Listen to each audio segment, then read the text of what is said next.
नमस्कार दोस्तों, स्वागत है आपका पीएनआर न्यूज़ में। दोस्तों, पिछले मेरे 3 वीडियो में आपने देखा श्री कच्छी लोहाना ट्रस्ट के बारे में जो फ्रॉड का केस हुआ है वसंत जीवराम मजेठिया और उसके साथी। आज इस केस में जो मेन कंप्लेनेंट है, जिन्होंने पूरा ये केस को उजागर किया और सबके सामने लाया, ऐसे मनोज भाईलाल कोटक जी हमारे साथ है। हम इनसे पूरी जानकारी लेंगे, इनको ये केस की स्टडी कैसे की, कैसे इनको ये सब पता चला और आगे ये क्या करने वाले हैं। मनोज जी नमस्कार, स्वागत है आपका पीएनआर न्यूज़ में। आपका पहले परिचय दीजिए। मेरा नाम मनोज भाईलाल कोटक है और मेरी वेबसाइट डिज़ाइनिंग की कंपनी है। 30 साल का अनुभव रहा है और मैंने पूरे इंडिया में 18 सिटी में तकरीबन 12,000 लोगों को डिजिटल मार्केटिंग के बारे में एजुकेशन दिया है। Government of India IT super power promote करने के लिए मेरे को 18 कंट्री में लेके गई है। तो इस तरह से मैं अपने कॉर्पोरेट वर्ल्ड में बिज़ी रहता था। तो तकरीबन 2019 में हाँ, ये संस्था से आप कैसे जुड़े? कराची लोहाना ट्रस्ट, ये संस्था से आप कैसे जुड़े? हाँ, सो ये संस्था को मैं मेरी मातृ मानता हूँ, मदर मानता हूँ। इसके पीछे बैकग्राउंड ऐसा है कि 1947 में जब इंडिया पाकिस्तान के डिवीज़न हुए तो मेरा पिताजी कराची से एक लहंगा और खमीज पहन के आए थे और एक जोड़ी हाथ में दिया था। यहाँ आने के बाद में रहने के लिए कोई ठिकाना ही नहीं था। यहाँ के जो कच्ची लोग हैं उनके साथ रहे। फिर एक ट्रस्ट ने, जो हमारा कराची कच्ची ट्रस्ट है, उन्होंने 10 बाय 10 की रूम दी, जहाँ पे पिताजी की शादी हुई, जहाँ पे मेरा बर्थ हो गया, मेरे भाई का बर्थ हुआ, मेरी शादी, भाई की शादी उसी घर में हुई। हम दोनों को एक एक लड़का है, वो इसी घर में है और उस घर में मैं 36 साल रहा हूँ। और ये जो आज जो भी कुछ है हम वो संस्था की वजह से हैं, क्योंकि पढ़ाई के टाइम पे भी मुलुंड महाजन में बाल मंदिर होता था, वहाँ मुफ्त में पढ़े। गवर्नमेंट की ग्रांट स्कूलों में हम 1 रुपया एक स्टैंडर्ड में, 10 रुपया 10 स्टैंडर्ड में लेके पढ़े। कॉलेज में भी हमने बुक बैंक से पढ़ाई की। तो जब सोसाइटी से सब कुछ लेके यहाँ पहुँचे, जब सोसाइटी मांगने आई, तब मैं ये संस्था के कार्यक्रमों के साथ जुड़ा। तो ये संस्था में आप जुड़े इस तरह बराबर है, लेकिन ये जो वसंत मजेठिया का जो फ्रॉड का केस है, ये आपने कैसे, आपको मिला ये? सो जब कोरोना काल आया था 2019 में, मैं 36 साल वहाँ रहने के बाद में, जब भगवान ने सब कुछ दिया तो हमने वहाँ से निकल गए थे। तो 2019 में इस बिल्डिंग में रहने वाले, क्योंकि आज भी मैं उस बिल्डिंग में रहने वाले 110 टेनेंट के साथ परिचय में। वो बिल्डिंग कहाँ पे है? ये हमारे मुलुंड में 4 बिल्डिंगें हैं। पहली बिल्डिंग है कोठारी निवास एंड वटसरवाला निवास, जवाहरलाल नेहरू रोड पे। दूसरी बिल्डिंग है साध निवास, कालीदास के सामने वाले रोड पे, जिसको डॉक्टर आम्बेडकर रोड बोलते हैं। और कोठारी भवन जो NS रोड के ऊपर है। अच्छा। इसमें 110 टेनेंट और 21 दुकानें हैं। अच्छा। तो ये लोग मेरे पास, मेरे घर आए थे 2019 में। तो एक NGO को लेके आए थे और उन्होंने बोला कि मनोज भाई, यहाँ 52 लाख रुपया प्रॉपर्टी टैक्स चढ़ गया है और गवर्नमेंट ऑफ महाराष्ट्र ने अभी कुछ आदेश जारी किए हैं कि अगर टैक्स नहीं भरा जाता है तो वो ज़मीन पे नोटिसें लग जाएंगी। तकरीबन 8 लाख पानी का बिल चढ़ चुका था, तकरीबन 1.5 लाख रुपया इलेक्ट्रिसिटी का बिल चढ़ चुका था। तो उन्होंने बोला कि एटलीस्ट आप हमको इसमें से निकालिए। तो हमने कानूनी एडवाइस लेके भाड़ूत मंडल की स्थापना की, जो चैरिटी कमिश्नर ने रजिस्टर किया, और हमने ये तकरीबन उसके सारे ड्यूज़ चुका के उससे बाहर रहे। जब समाज ने ये देखा कि इस तरह से काम हो रहा है, तो 28 नवंबर 2022 में उन्होंने एक एक्स्ट्रा ऑर्डिनरी जनरल मीटिंग बुलाई। जो सारे ट्रस्टियों जो डिस्प्यूट लेके बैठे थे, उनको 30 दिन की नोटिस दी गई कि 20 दिन के अंदर आप ये संस्था को वापस लाइन पे लाओ। अगर नहीं लाते हैं तो हम स्पेशल जनरल बॉडी मीटिंग लगा के किसी को ये काम करने के लिए देंगे। इस तरह से मैं ऑफिशियली ये संस्था के साथ जुड़ा। और तभी जो वयोवृद्ध ट्रस्टीज़ हैं, उन्होंने मेरे को सारे पेपर्स दिए और एक अथॉरिटी लेटर दी कि आप संस्था की तरफ से सब टेनेंट के साथ मिलके जो कानूनी लड़ाई हम लड़ रहे हैं उसको पूरा कीजिए, और अगर इसमें कुछ घोटाले दिख रहे हैं तो आप इसकी जांच करके उसकी पुलिस में कंप्लेंट कीजिए। तो मैंने अपनी ऑफिस में एक अनाउंसमेंट करके रोज़ 5 से 7 open to all freely available रहता था और 131 फाइलें बनाई मैंने। तो जो सारे टेनेंट थे वो अपनी समस्या और अपने व्यवहार लेके आते थे। उस पे से मेरे को मालूम पड़ा कि जो ये एक्यूज्ड हैं उन्होंने without any authority, without any permission from the any court of India, उनको किसी ने भी ट्रस्टी बनाया नहीं है। तो इसमें कुछ तो गड़बड़ है। और ऑन रिकॉर्ड मेरे को जब मालूम पड़ा कि 3 बैंक अकाउंट फर्जी खोले गए हैं और 4 प्रॉपर्टियां ऑन रिकॉर्ड दिख रही थी, क्योंकि अभी तक फाइलें आ रही हैं और लोग आ रहे हैं, तब मेरे को उसकी सीरियसनेस समझी। मैंने ट्रस्टी लोग को ये बताया तो उन्होंने इस बात का कंफर्मेशन दिया और उन्होंने मेरे को अथॉरिटी दी कि मैं इसकी जाके मुलुंड पुलिस चौकी में कंप्लेंट करूँ। यानी ये वसंत मजेठिया और उसके साथी हाँ जी। विक्रम लखानी और प्रदीप सोडा जी, तो इसमें उन लोगों ने किस तरह ये आपका ट्रस्ट हड़प किया? क्या ये वसंत मजेठिया आपके समाज का है? बहुत अच्छा सवाल किया। हम वो हमारा जो समाज है उसके कॉन्स्टिट्यूशन के हिसाब से 31 मार्च 1947 में के बाद जो लोग पाकिस्तान छोड़ के, कराची छोड़ के इंडिया में आए थे, सिर्फ वही लोग मेंबर बन सकते हैं। हाँ, हमारे ट्रस्ट का 1978 में एक सेंसस रिपोर्ट बनाया गया था। उसमें जो फैमिली मेंबर होता है उसका हेड का नाम, कहाँ रहता है और उसके घर में कितने लोग हैं, वही लोग इस संस्था के मेंबर हो सकते हैं। इस तरह का कॉन्स्टिट्यूशन बहुत क्लियर शब्दों में है। तो वसंत मजेठिया का कोई भी परिवार में से कोई भी आदमी कराची से आया हुआ नहीं था, बट उनके फूफा जी लीलाधर राय कुंडलिया वो कराची के थे। क्या नाम बताया? लीलाधर राय कुंडलिया। अच्छा, तो उन्होंने क्या किया कि अपने आप को 45 की एज के ऊपर उन्होंने एक एडॉप्शन डीड बनाया और नामकरण चेंज के अंदर रजिस्ट्रेशन कराया, जिसमें 120 रुपये की रसीद देखी गई है। जब वकीलों से तपास की गई तो हिंदू लॉ के हिसाब से 15 साल के बाद आप अपने आप को एडॉप्शन में नहीं दे सकते।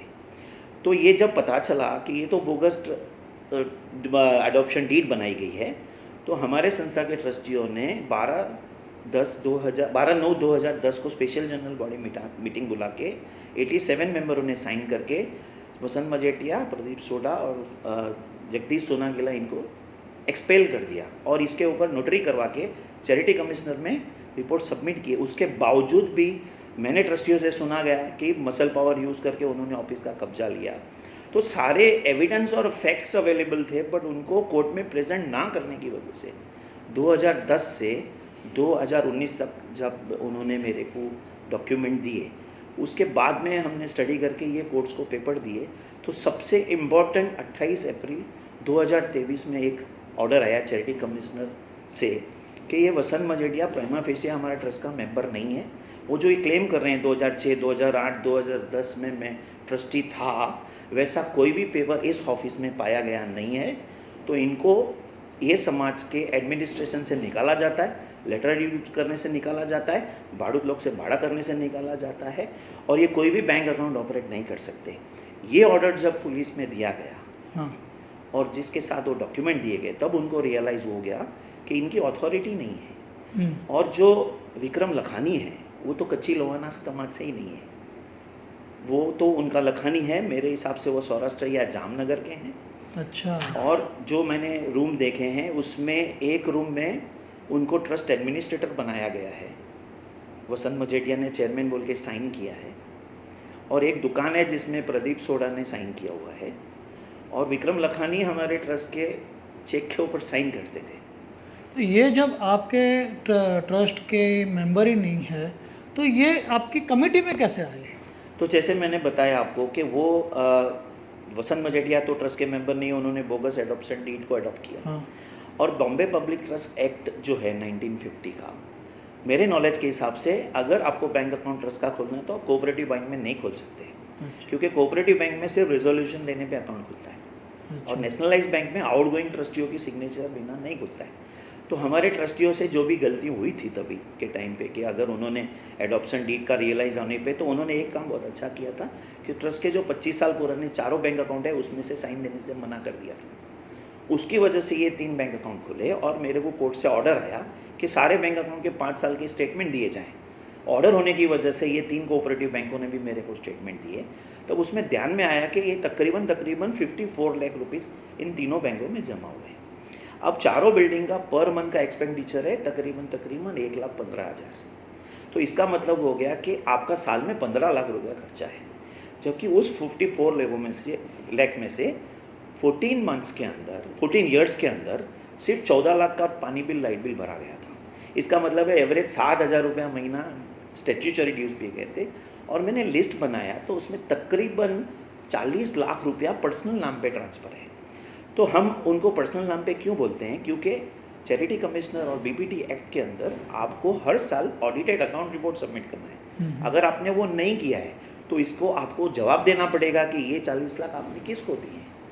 तो ये 40 लाख का मेरे को जो बैंक का घोटाला समझ में आया और रिकॉर्ड के ऊपर जो टेनेंटों ने आके अपने एग्रीमेंट दिए, तो एक हमारी संस्था की ऑफिस है जिसकी उन्होंने रजिस्ट्रेशन वैल्यू 36 लाख की कराई और उसमें उन्होंने जो बायर है उनको तकरीबन 2 लाख रुपया स्टैम्प ड्यूटी भरवाया है।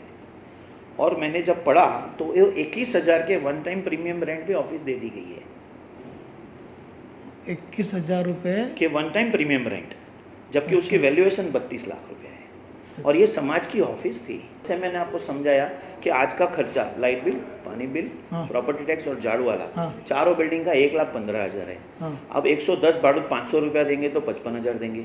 21 दुकानें आपको 21,000 रुपया देंगी। 75,000 हुआ। हमारे ट्रस्टियों ने एक अच्छा काम किया था, 2010 में एक बैंक को दिया था जिसका एग्रीमेंट खत्म हो चुका है 2013 में, उसके 58,000 आते हैं। तो आपको जो आता है वो आप देते हो।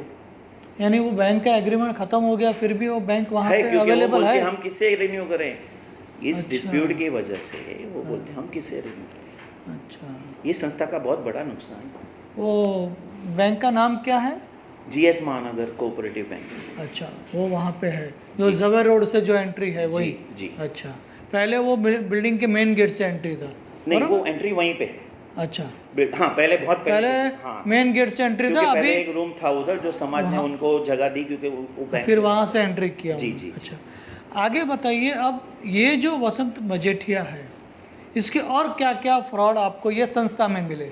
सो जैसे मैंने बताया कि कोर्ट के ऑर्डर से 3 बैंक अकाउंट, जन कल्याण cooperative bank, Narayan Guru cooperative bank and थाने भारत सहकारी बैंक, इन तीनों में 54 जमा हुए हैं। 14 साल में सिर्फ 14 लाख पानी बिल, लाइट बिल जब आंग पे आया होगा, कटने आया होगा तब भरे गए हैं। बाकी 40 लाख पर्सनल नाम पे ट्रांसफ़र हुए हैं, जिसकी लिस्ट एफआईआर में पुलिस को दे दी गई है। उसके अलावा हमारी संस्था की ऑफिस रूम नंबर 2 साध निवास में, जो मैंने आपको बताया 21,000 में दे दी गई। कोठारी भवन के अंदर एक शॉप है, वो किसी को बेची गई। टेनेंसी राइट भाटिया जी ने सरेंडर किया और मिस्टर रंका ने लिया। उस पर 2 लाख रुपया ट्रस्ट के नाम से लिए गए, जो फॉर्ज बैंक अकाउंट में डाल के पर्सनल नाम से ट्रांसफ़र हो गए। वो रिकॉर्ड पे 17 लाख दिख रहा है, बट उसकी आप मार्केट वैल्यू देखेंगे तो 87 लाख से 1 करोड़ होगी, क्योंकि वो 220 फुट की है, एनएस रोड पे है, कोठारी भवन के अंदर। उसके बाद में एक विडो है कृष्णा ठक्कर, उन्होंने एफिडेविट सबमिट की है। उनकी सास के नाम का रूम है। उनके जेठ का लड़का जिसको दारू पीने का हैबिट था, उसको बोलते हैं कि 50,000 रुपये उन्होंने लिए था, 2 स्टैम्प पेपर और 2 चेक पे साइन किए थे।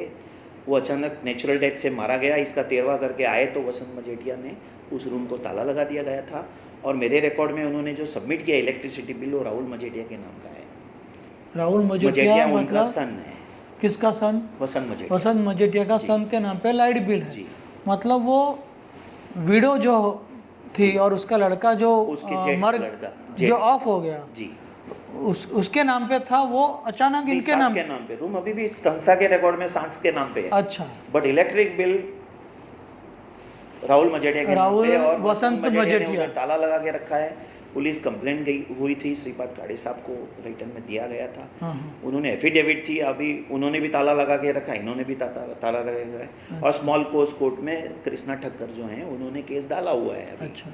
उसके बाद में कोठारी भवन में 20 नंबर का एक रूम है, वो किसी को खैराज तन्ना के थे नासिक में, वो अपनी बहन को देके गए थे।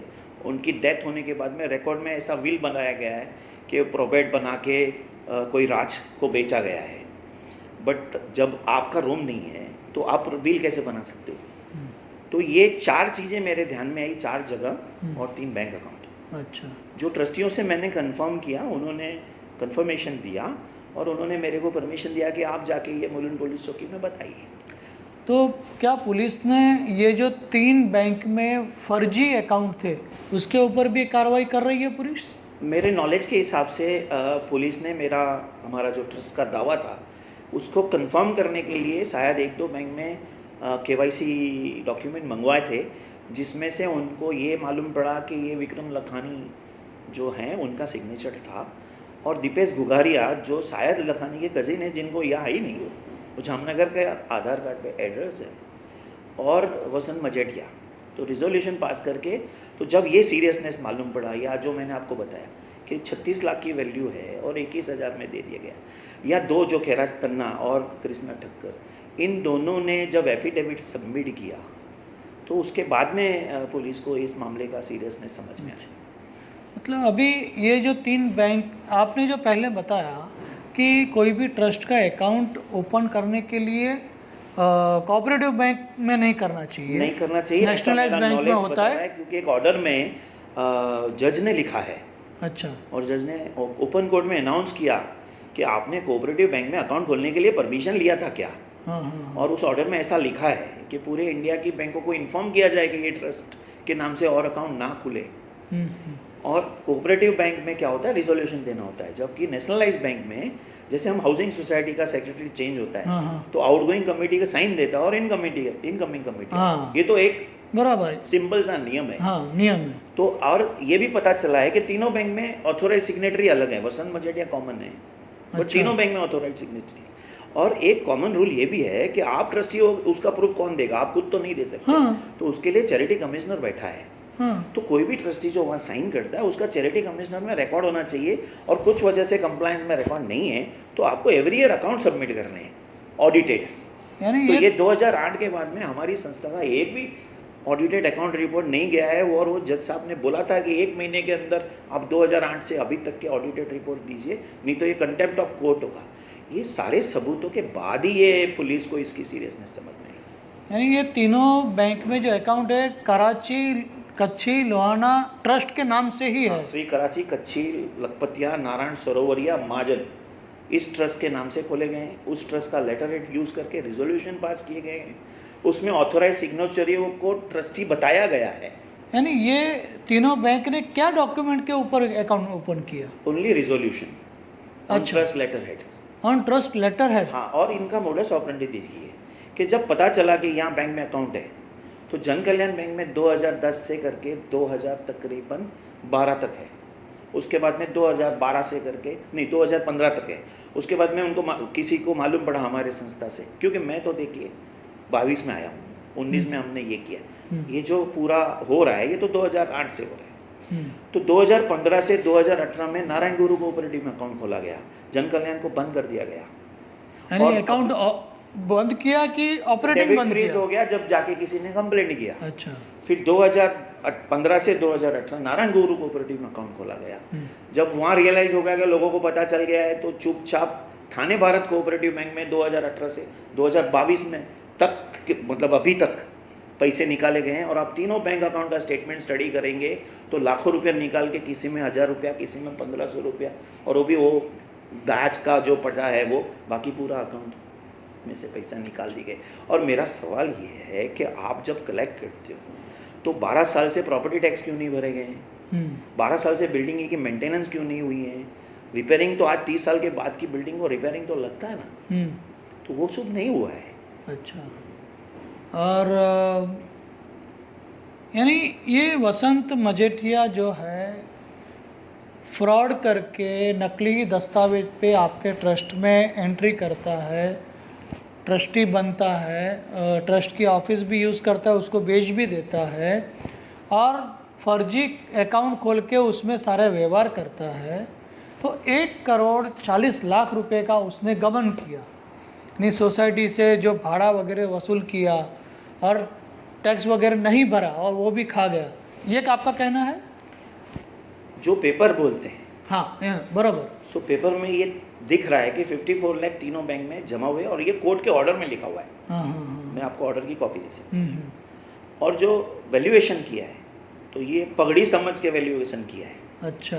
कि आप जैसे कि अभी एक रूम है वो 25 लाख का पकड़ेंगे तो 10 लाख 15 लाख ट्रस्ट को आने चाहिए थे, वैसे पुलिस ने वैल्यूएशन किया। मैंने तो उनको डॉक्यूमेंट्स दिए कि देखिए इतने स्क्वायर फुट का रूम है, ये एरिया के अंदर है। अभी हम तो, आप अगर मेरे को पूछेंगे तो हमारे कॉन्स्टिट्यूशन के हिसाब से तो इसमें पगड़ी घुमा ही नहीं सकते आप। तो अगर किसी ने घुमाया है तो वो ट्रस्ट का नुकसान है। ये पैसा किसका था? अगर पगड़ी का पैसा आता भी है तो किसको जाता है? या तो लैंडलॉर्ड को जाता है, या तो जो मालिक है, ट्रस्ट है, उसको जाता है। और उसमें कुछ ऑफिशियल रास्ते होते हैं, उसका एक एग्रीमेंट लीज होता है और चेक से पैसे लिए जाते हैं। यानी आपका जो ट्रस्ट है, समझो एक आदमी के पास पैसा आया, उसका अच्छा हो गया और दूसरा घर ले लिया, तो ये घर छोड़ दिया, ट्रस्ट को वापस देना पड़ता है टेनेंसी राइट्स सरेंडर करने पड़ते हैं। और उसके बाद आप किसी और को, गरीब को अलॉट करते हैं। कराची से आया हुआ वेरीफाई, हाँ, उसको ही अलॉट करते हैं, अलॉट होता है। अच्छा, बराबर। Of course deposit terms change होती हैं, हम्म, क्योंकि 1947 यानी बिल्डिंगें 47 में तुरंत नहीं बनी है, बट एक बिल्डिंग 50 में बनी, एक 52 में बनी, एक 55 में बनी, एक 62 में बनी। बराबर। जैसे जैसे ट्रस्ट के पास डोनर आते गए वैसे बनी। हम्म, और सारे रूम बड़े नहीं हैं, अच्छा आप जो 90 फुट से करके 220 फुट तक है। अच्छा, यानी 90 फुट में तो आपको रात को बाथरूम जाना है तो कोना दिया हुआ है, और लेटरिन ग्राउंड फ्लोर में है। और मैं खुद जहाँ रहता था 8 घर के बीच में 2 लेटरिन होते थे, अच्छा, चौल साइड, चॉल टाइप। चौल टाइप। तो अभी ये जो एफआईआर हुआ है, 6 दिन इनको पुलिस कस्टडी हुई, जी फिर इनको जेल कस्टडी हुई है। जी। आप खुद ये केस लड़ रहे हैं या आप किस तरह ये केस को कर रहे हैं? ये केस वसंत मजीठिया वर्सेस ट्रस्ट है या आप इसमें कंप्लेनेंट है, कैसे है? इसमें मैं एक नई बात जोड़ना चाहूँगा। हाँ। इस केस की वजह से मेरे को बार बार चैरिटी कमिश्नर में जाना पड़ा, हाँ, और वहाँ नियम के हिसाब से बाहर लिखा होता है कि कौन सा ट्रस्ट कितने सालों से डिस्प्यूट में फंसा हुआ है। हाँ, हाँ, तो 5000 से ज़्यादा ट्रस्ट 10 साल से डिस्प्यूट में फंसे हुए हैं, ऐसा मेरा अंदाजा है। हाँ, हाँ, तब मेरा दिल दहला कि अगर हम चैरिटी को ठीक करते हैं, हाँ, अगर ये संस्था चलती होती तो हम मेडिकल देते थे, हम विडोज़ को साड़ी देते थे, हम उनको कैश हेल्प करते थे, हम उनको अनाज देते थे, हम एजुकेशन फीस देते थे। तो मेरे को बैठे बैठे ख्याल आया कि अगर हम सारे ट्रस्ट को हेल्प करते और चैरिटी ठीक हो जाती है तो गवर्नमेंट पे बर्डन कम पड़ेगा। क्योंकि ट्रस्ट को रूल ये होता है कि आप 100 रुपया कमाओगे तो 85% आपको चैरिटी करना है, नहीं तो आपको टैक्स लगेगा। 85% चैरिटी करना है। और जब कुछ केसेस में जब हमारा खुद का नाम होता है और अगर आपके पास लॉयर नहीं है और पैसा नहीं है तो आप इन पर्सन केस लड़ सकते हो। तो जब मैंने कुछ केसेस में खुद हियरिंग ली based on the facts and documents, और वो केसेस में हमको बहुत अच्छा रिजल्ट आया, तो तभी मैंने LLB कोर्स ज्वाइन किया। जो आप खुद अभी वकील बन मैं रहे अभी हैं, वकील बन रहा हूँ, अभी फर्स्ट बहुत अच्छी बात है। शुरू हुई है। 31 को मेरी लास्ट एग्ज़ाम है पहले सेमेस्टर की, 2-2.25 साल चलेगा। मेरा मोटो ये है कि हम चैरिटी को हेल्प करेंगे उसके अंदर। तो अभी आपका जो सवाल है, जो हमने लीगली मैं जितना समझता हूँ, हाँ, तो एक 2 टाइप के क्राइम होते हैं, एक क्रिमिनल होता है, एक सिविल होता है। तो क्रिमिनल क्राइम में आप कोर्ट से जाके पैसा और डैमेज मांगते हैं। जो क्रिमिनल जो कोड है उसमें आपसे जो चोरी हुई उसकी कंप्लेंट करते हैं और पुलिस आपको रिकवरी करके देती है। सिविल कोड जनरली 1-to-1 में होते हैं कि अब आपका कॉन्ट्रैक्ट गलत हुआ है तो।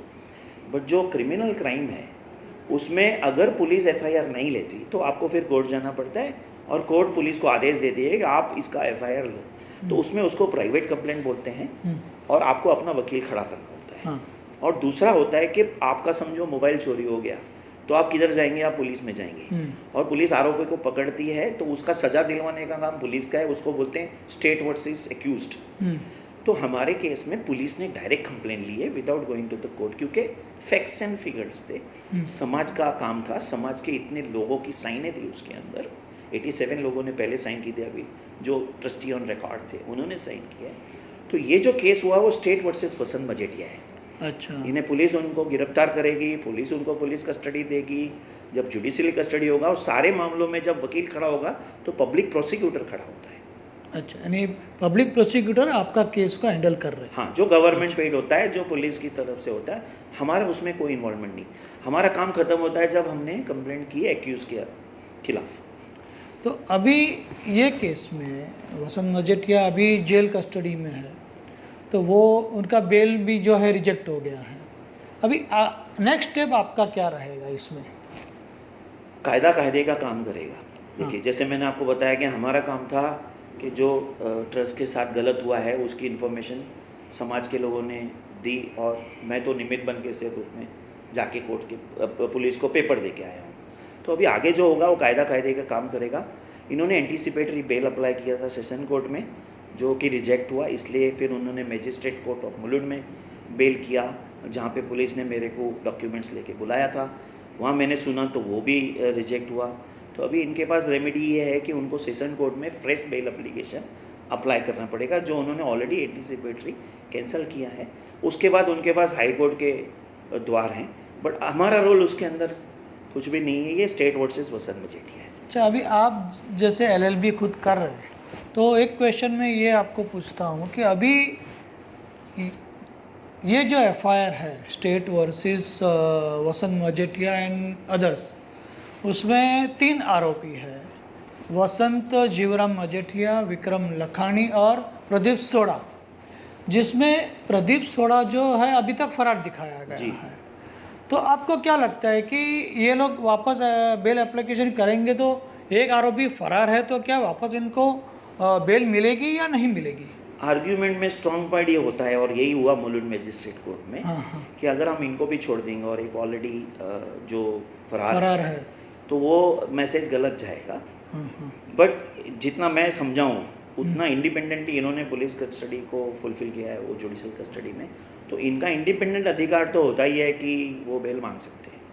बट ये पॉइंट वीक होता है। हाँ। जब तीसरा आरोपी फरार है, हाँ, तो उनको थोड़ा तकलीफ हो सकता है, यानी फिर भी बेल नहीं मिलेगी, पॉसिबिलिटी है, क्योंकि सेशन कोर्ट ने ऑलरेडी बेल रिजेक्ट किया। और बेल कब रिजेक्ट होता है? जब कोर्ट को मामले का सीरियसनेस समझ में आता है।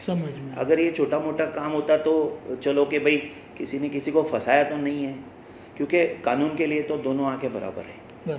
तो फैक्ट्स जो बोलेंगे वो हिसाब से उनका बेल मिलना ना मिलना तय होगा। और मनोज कोटक जी, आपका संस्था के केस के अलावा और भी मैं सुन रहा हूँ कि और भी संस्था में उन्होंने ऐसा किया है, और भी लोग कंप्लेनेंट मुझे फ़ोन कर रहे हैं। क्या आपको भी ऐसे फ़ोन आ रहा है? आपको भी ऐसा माहिती मिल रही है? मेरे को डायरेक्ट तो फ़ोन नहीं आ रहे, बट आपने जो आह्वान किया था, हाँ, उससे ये मेरे को पता चल रहा है कि काफ़ी लोग पुलिस में जा रहे हैं और कंप्लेंट दे रहे हैं। अच्छा, यानी और भी संस्थाओं में ये जो वसंत जीवराम मजेठिया जो कथित आरोपी एफआईआर में है, इसने और भी लोगों से फ्रॉड किया है। हाँ, ऐसा मेरे को सुनने में आया है। अच्छा, और लोग पुलिस को अप्रोच कर रहे हैं। दोस्तों, ये थी पूरी जानकारी वसंत मजेठिया केस की, कराची कच्ची लोहाना ट्रस्ट की।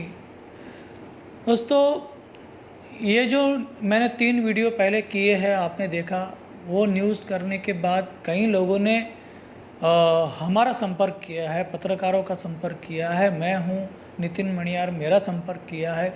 हमारे पत्रकार संघ के उपाध्यक्ष अकबर भाई हाला जी है, उनका भी संपर्क किया है। और कहीं ऐसी जानकारी आ रही है कि मुलुंड की लोहाना महाजनवाड़ी में भी यही वसंत जीवराम मजेठिया, इसने वहाँ भी फ्रॉड किया है, ऐसी जानकारियाँ आ रही है। उनके लोहाना महाजनवाड़ी के अभी के जो ट्रस्टी है, उन लोगों ने भी मुलुंड पुलिस स्टेशन में कंप्लेंट की है, सारे दस्तावेज वहाँ जमा किए हैं। और भी हमें कहीं कंप्लेंट आ रही है, कहीं फ़ोन आ रहे हैं। 2008-9 के आसपास एक हादसा हुआ था मुलुंड में। ऐसा हमारे पास आए भी थे उस समय मदद मांगने के लिए कि वसंत जीवराम मजेठिया ने उनसे उनका रूम जो है परचेस करने के लिए डीड किया था। अभी वो जो फैमिली था, उनके सिर पे कर्ज़ा था, कर्ज़ा उतारने के लिए वो फ्लैट बेचने जा रहे थे। तो वसंत मजेठिया ने उनको 50,000 या 1 लाख रुपया कुछ दे के उनसे डीड किया था 35 लाख रुपए में मुलुंड कॉलोनी में। तो उसके 50,000 या 1 लाख रुपया दे के एग्रीमेंट किया, लेकिन एग्रीमेंट पे साइन नहीं किया था और 1 साल तक उनको दूसरा कोई पैसा नहीं दिया। जब वो परिवार ने उनसे फॉलोअप किया कि भाई और दूसरा पैसा दीजिए तो हम ये फ्लैट आपको सौंप दें और हमारा जो कर्ज़ा है वो हम नील करें, तो तभी वसंत मजेठिया ने ऐसा कहा था कि भाई अभी तो ये फ्लैट 1 साल में जगह की वैल्यू बढ़ गई, तो मैंने 1 लाख रुपया दिया था, अभी आप मुझे 8 लाख रुपया वापस दो 1 लाख का, यानी 1 लाख बयाना दिया था वो ऐसे ही वापस देना होता है। उसकी जगह उसने 1 लाख की जगह 8 लाख वापस मांगा था और वो नहीं देने के बाद ज़बरदस्ती उनके घर को कब्ज़ा करके उनको वहाँ से भगाया था। उस समय वो लोग हमारे संपर्क में आए थे, लेकिन फिर वो वापस हमारे संपर्क में नहीं आए और ऐसा सुनने में आया है कि उस परिवार में से एक लड़के ने आत्महत्या कर ली ये वसंत जीवराम मजीठिया की ये दादागिरी की वजह से। और पूरा परिवार मुलुंड छोड़ के गांव चले गए, कच्छ में चले गए और अभी वो किसी के संपर्क में नहीं है। तो ऐसे कई केसेस ये वसंत जीवराम मजीठिया के हैं। अब जब वो जेल में है, किसी को डरने की ज़रूरत नहीं है। आपके ऊपर अगर अत्याचार हुआ है तो आपको ज़रूर, आप कंप्लेन करेंगे तो आपको ज़रूर न्याय मिलेगा। जैसे मैं मेरे पहले वीडियो में कहा था कि जुल्म करने वाला, अत्याचार करने वाला जितना आरोपी है, अत्याचार सहन करने वाला भी उतना ही आरोपी है। तो आप जब तक सामने नहीं आएंगे कंप्लेन करने, तब तक वो वसंत जीवराम मजीठिया को पुलिस या कानून क्या सज़ा करेगी। वो वापस बेल पे अगर निकल जाएगा तो वापस वही अत्याचार करेगा, दूसरे लोगों पर अत्याचार करेगा। तो मैं इस समाज की ओर से, एक पत्रकार के हैसियत से, एक इंसानियत की हैसियत से आपसे ये गुजारिश करता हूँ कि आप जो भी पीड़ित लोग हैं वसंत जीवराम मजीठिया की वजह से, वो सामने आइए। पुलिस भी मदद कर रही है। अगर आपको पुलिस में जाने से डर लग रहा है, अगर आपको ऐसा लगता है कि पुलिस आपकी कंप्लेन नहीं ले रही है या आपका केस नहीं समझ रही है, आप मेरे पास आइए, हमारे पास आइए। हम पत्रकार आपकी मदद करेंगे आपका कंप्लेन दर्ज करवाने के लिए। और उसकी वजह से जो कथित आरोपी है वसंत जीवराम मजीठिया और उसके तमाम साथी, आज इस केस में उसके साथ 2 साथी है जो एफआईआर में नाम दर्ज है। कथित आरोपी वसंत जीवराम मजीठिया, विक्रम लखानी और प्रदीप सोड़ा, साई ट्रैवल्स वाला। हो सकता है कि उसने कहीं फ्रॉड में और भी किसी लोगों का साथ लिया रहेगा, तो वो भी आरोपी आपकी कंप्लेंट की वजह से गिरफ्तार हो सकते हैं और उनको भी सज़ा हो सकती है।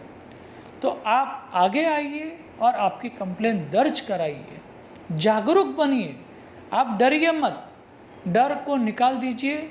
अब उनका पाप का घड़ा भर चुका है, उनको सज़ा होनी ही होनी है। तो मेरा नंबर नीचे दिया गया है, ये नोट कीजिए और मेरा संपर्क कीजिए आप 8779256212। धन्यवाद। और दोस्तों, इस वीडियो को आप जितना फॉरवर्ड कर सके, जितने लोगों को जागरूक कर सके, ये वीडियो फॉरवर्ड कीजिए, लोगों को जागरूक कीजिए। अगर आपको पता है कि किसी के साथ फ्रॉड हुआ था, उसको भेजिए ताकि वो भी ये न्यूज़ देखे और आगे आए कंप्लेंट करने के लिए। धन्यवाद।